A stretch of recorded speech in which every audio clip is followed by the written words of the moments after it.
Did you see that both of Drew Jenkins' baby mamas showed up in court to testify against him today? Sorry, the pretrial hearing, not the court. Court is actually tomorrow. So Deshaun's mom, Desiree, has been trying to take Drew to court for so long, and they finally go tomorrow. And you know this man doesn't care at all because he didn't even bother to go get a collared shirt from Walmart or a Goodwill. He literally showed up in the same attire that we see him in every time he's in Stephanie's videos. The judge even had to tell him to take his hood off. So Desiree got to go up and speak against why he has been withholding Deshaun for 3 years. Not only that, but Anita, the baby mama of his oldest child that he does not pay child support or see, also went up to speak and present evidence against Drew for basically being a DB dad. They're saying that Drew is probably not even going to show up to court tomorrow because he hasn't done anything that he's needed to do to retain custody of Deshaun. He had to do mediation, he had to do parenting classes, he hasn't done any of it. As y'all know, Desiree has been fighting to get custody or at least visitation of her son, and just as much as everybody wants it, it's really not that easy and it's not that quick to get. But things are looking up because she does have visitation. So visitation was granted to Desiree. She can see Deshaun every week.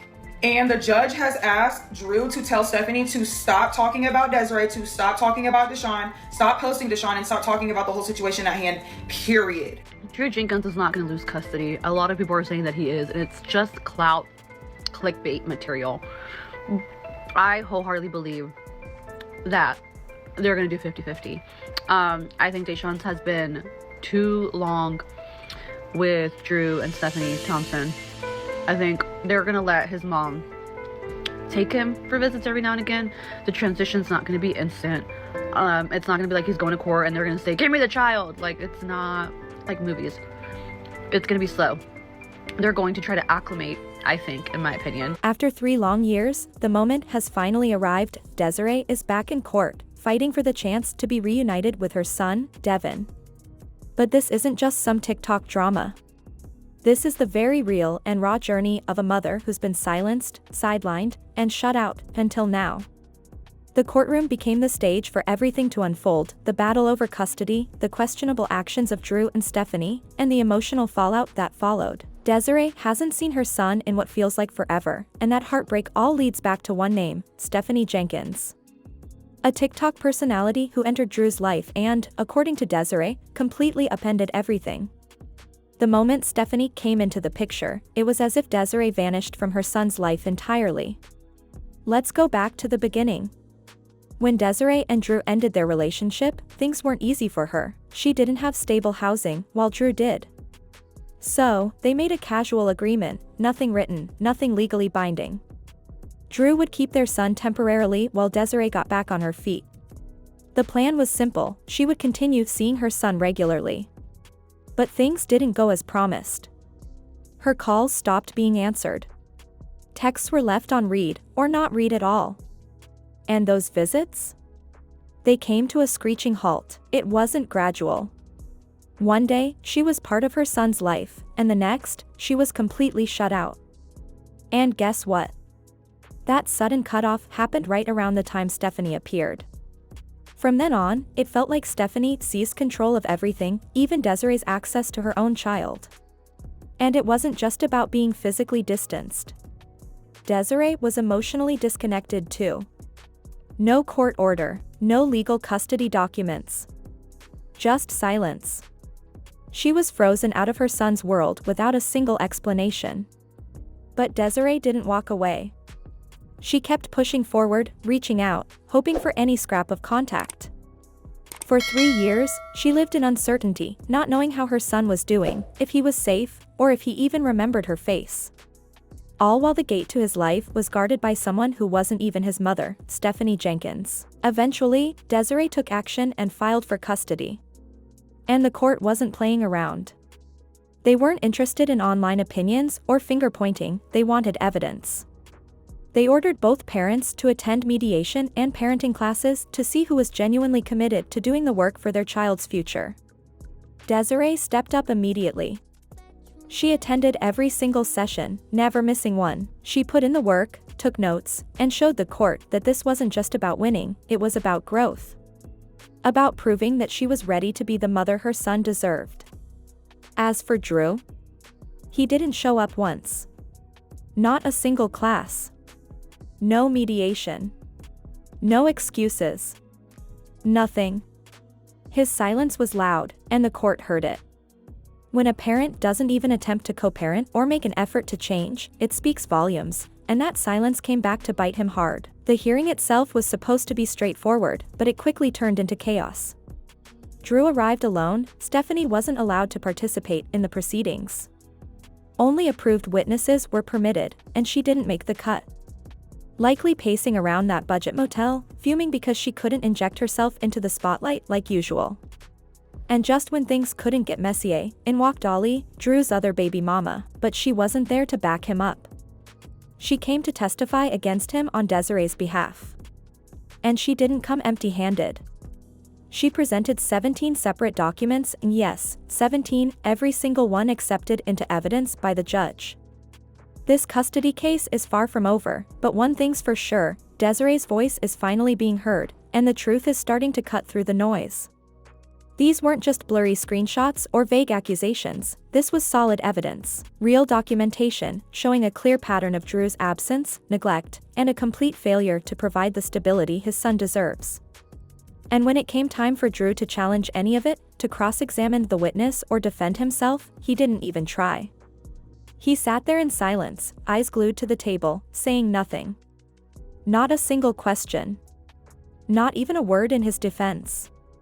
Just complete, deafening silence. And even before things kicked off in the courtroom, Drew was already on the wrong foot.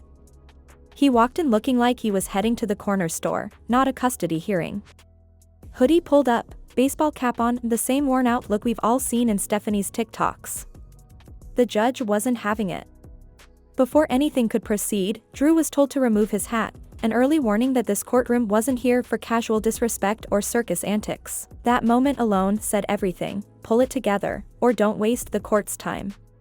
Did you see that both of Drew Jenkins' baby mamas showed up in court to testify against him today? Sorry, the pretrial hearing, not the court. Court is actually tomorrow. So Deshawn's mom, Desiree, has been trying to take Drew to court for so long, and they finally go tomorrow. And you know this man doesn't care at all because he didn't even bother to go get a collared shirt from Walmart or a Goodwill. He literally showed up in the same attire that we see him in every time he's in Stephanie's videos. The judge even had to tell him to take his hood off. So Desiree got to go up and speak against why he has been withholding Deshawn for 3 years. Not only that, but Anita, the baby mama of his oldest child that he does not pay child support or see, also went up to speak and present evidence against Drew for basically being a DB dad. They're saying that Drew's probably not even going to show up to court tomorrow because he hasn't done anything that he's needed to do to retain custody of Deshawn. He had to do mediation, he had to do parenting classes, he hasn't done any of it. And you already know Miss Stephanie is pissed because she thinks that the two baby mamas are out to destroy their perfect family. But yeah, I just wanted to share that with you because I love that. I love when two women can put their differences aside. I mean, he is a DB dad, so there's nothing to fight over. The fact that they can come together and try to get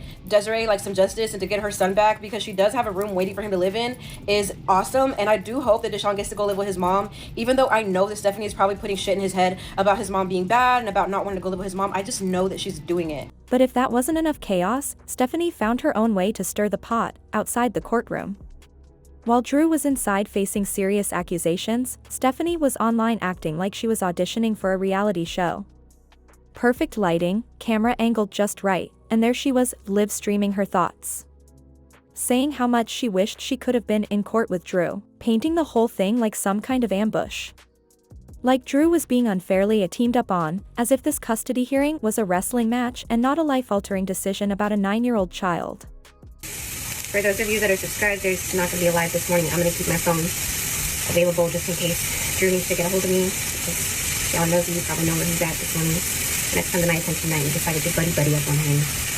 And Drew's there by himself. I can't be there with my man. There's little ears on me, so I'm not trying to be too obvious about what I'm talking about. But I have to say your prayers. I have faith that God will let the right person win in this situation. It's not even about winning, it's about making sure what's best for the kids happens. And prior to us going live, there was no question of who was right for the kids. So let's just pray that God shut the mouth and make them shut at this point. Right? I'm going to get into this example. It's not sitting right that I can't be there with my man. But if all men have it by themselves in that situation, it's mine. He's got this. I just gotta. Okay, thanks. At that point, it stopped being about Drew, and definitely stopped being about the truth. This case is supposed to be about a little boy who's been caught in the middle for years. A child who doesn't need his name thrown around in messy TikToks or be made part of a social media circus, but instead of focusing on the child's well-being, Stephanie made it all about herself, again. What she would have said. What she wasn't allowed to do. What the spotlight should have been on her for.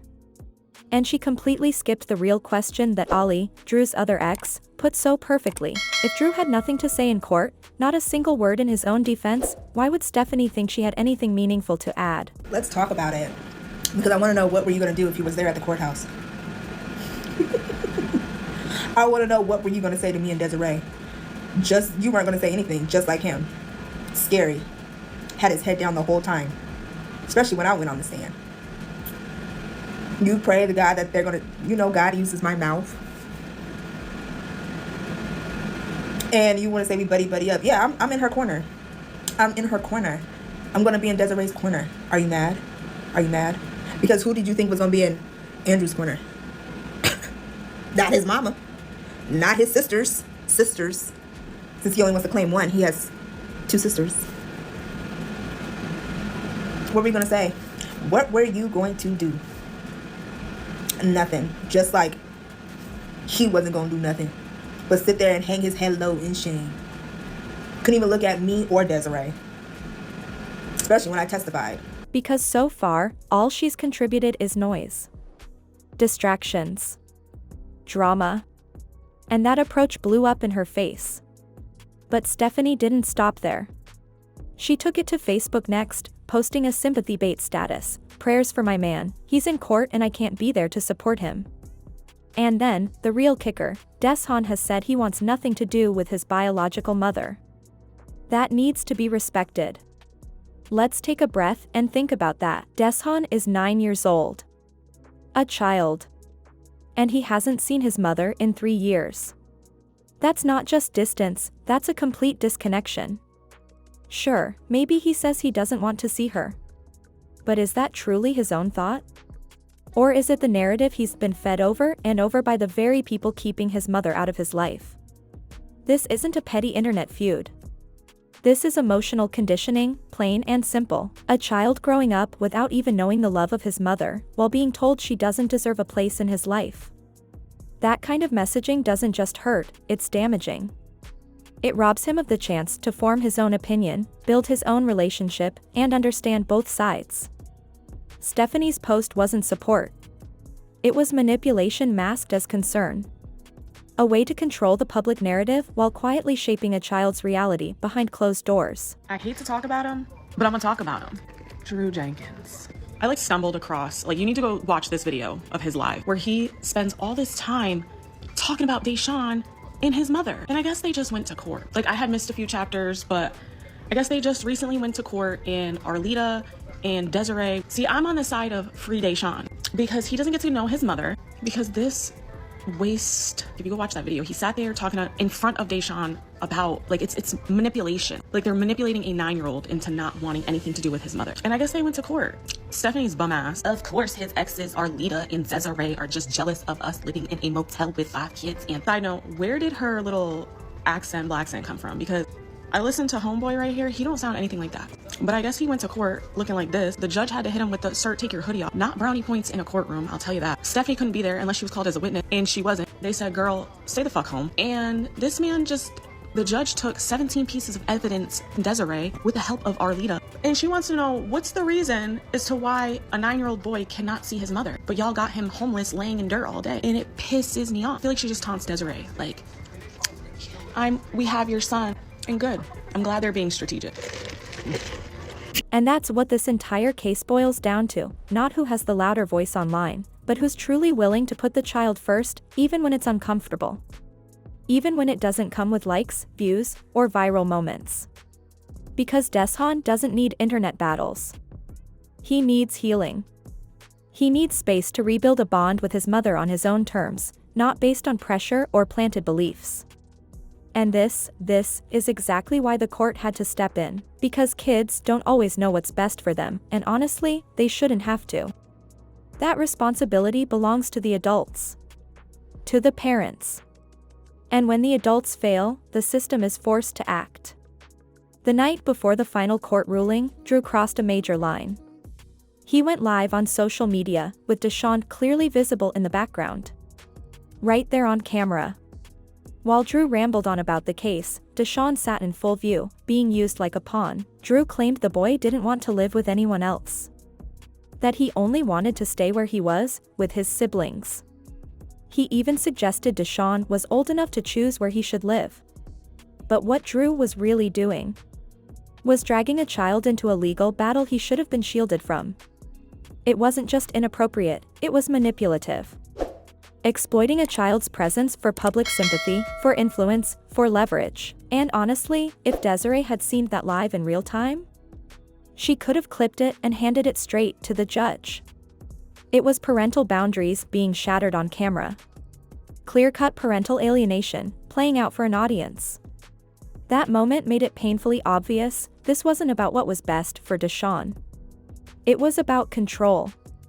And then came the moment everyone had been waiting for, the judge's ruling. The room held its breath.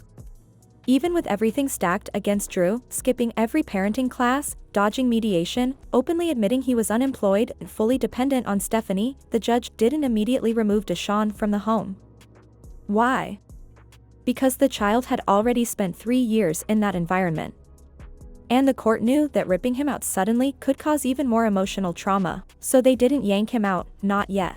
Court update on Drew Jenkins and Deshaun. The judge doesn't want to just pick him up, uproot him, and put him with his mother right now, which most judges don't want to do that because they look at it like it's uprooting and they need a slow process to get to know the parent again. That way it's not like traumatic on the child. Deshaun is not supposed to be in any videos and Stephanie is not supposed to talk about the mother around Deshaun whatsoever if it's bad. We shall see how that goes. She does have a visit set up with Deshaun, and if it goes well, they could even have a sleepover, which is a great thing. It not being a supervised visit to me is like the best thing because that is like a positive and could show that she definitely could end up with custody. Supposedly Drew was talking in circles, was not being very compliant, even got to the point where he was like, I've reached my limit, I need to get out of here, which to me is like typical addict behavior. Real agitated. A bunch of excuses were made to the point where they don't even know if he will actually comply with the visit that is supposed to be set up between Deshaun and his mom. His mother's going to write Deshaun a letter to like introduce the things that they will be doing. This wasn't a win for Drew. In fact, it marked a turning point. The court handed down a serious order. Desiree is now granted unsupervised visitation every weekend. No supervision. No third-party monitoring. Just mother and son, together. And Drew. He's legally obligated to cooperate. If he refuses to answer her calls, blocks her from visits, or tries to interfere in any way, he'll be in violation of a court order. That means he could face contempt charges and fines, and even jail time. As y'all know, Desiree has been fighting to get custody or at least visitation of her son. And just as much as everybody wants it, it's really not that easy and it's not that quick to get. But things are looking up because she does have visitation. So visitation was granted to Desiree. She can see Deshaun every week. And the judge has asked Drew to tell Stephanie to stop talking about Desiree, to stop talking about Deshaun, stop posting Deshaun, and stop talking about the whole situation at hand, period. And I know Stephanie is absolutely crashing out right now. Now, they do go back to court in 5.5 weeks, so they're not done yet. Let's say it together, Desiree will get custody of Deshaun. And I will have Desiree's tag up here so that y'all can go and support her and give her so much love because she is going to need it. Stephanie? The judge didn't just issue a warning. She is now legally barred from speaking about Desiree or Deshaun, online or offline. No TikToks. No Facebook rants. No indirect posts. It's written in court documents, and if she violates that order, it's Drew who could face consequences when the next court date arrives. And that next hearing? It's set for July, this time for full custody. The judge will take everything into account once again, and this time, decide who Deshaun will live with long term. These weekly visits are more than just court-ordered bonding time. They're the beginning of something bigger. A slow, careful rebuild of trust between Desiree and her son. And if Deshaun begins to reconnect, if he feels safe, supported, and loved, there's a real chance that full custody could eventually be awarded to her. So no, Desiree didn't walk out with everything. But this wasn't a loss. This was a start. A door opening after 3 years of silence. And the court didn't miss a single thing. When Drew was asked directly about his financial situation, he couldn't dodge it anymore. He finally admitted it. He had no job. No source of income. Nothing. So how was he managing to support Deshawn? The answer? Stephanie. She pays for everything. But here's the problem, Drew and Stephanie aren't legally married. Which means her income doesn't count in the court's eyes. Legally, Drew has no means to provide for his son. He's not financially stable. He's not the provider. And in that moment, everything Desiree had been trying to show the court became crystal clear. And let's not forget, Stephanie had already been warned twice to stay out of the case. She'd been told not to speak on it, not to post, not to involve herself at all. And yet she kept doing exactly that. Now it's official, if she so much as mentions the case again, it could backfire, and this time, it won't just hurt her. It could cost Drew dearly. For now, Deshawn is still living with Drew. But the court left that door wide open. This is no longer a dead end. It's a process, and it's finally moving forward. Desiree has been given the chance to reconnect with her son. No more supervision. No more blocked messages. Just real time together, every weekend, starting now. And from here on out, every moment counts, but even if it's just a few hours a week, it's something. And with every visit, there's a chance it could grow. 2 hours might turn into full days, then overnight stays. And eventually, if everything continues moving in the right direction, full custody could be on the table. It's a small beginning, but a powerful one. July is expected to be a game changer. That's when the court will revisit the custody issue. By then, the judge will want to see clear progress, how Deshawn responds to his mom, how their bond is rebuilding, and whether Drew is complying with the court's orders. As for Stephanie, she's been officially silenced by the court. No more live streams. No more Facebook rants. No more using Deshawn as a piece of online content. Her voice has been removed from the conversation, not as punishment, but for Deshawn's protection. This isn't just a reset for Desiree, it's a message. A reminder that the court is watching. And in the end, the real parent is the one who puts in the work, who shows up, and who puts the child first. All of this could have been avoided if Drew had just co-parented. If Stephanie hadn't inserted herself. If Desiree had been given a fair chance sooner. But finally, the truth is out. And Desiree is getting her chance, not because of TikTok, not for clout, but because she showed up, took the classes, followed the rules, and proved she was ready. The court saw that. They recognized her effort. This isn't just a win for Desiree. It's a reminder, the truth always comes to light. Should Deshawn have been returned to his mom immediately? Tell us what you think in the comments, and don't forget to like and subscribe for more breakdowns just like this. The next court hearing is coming up fast, and we'll be right here to cover it. Stay tuned.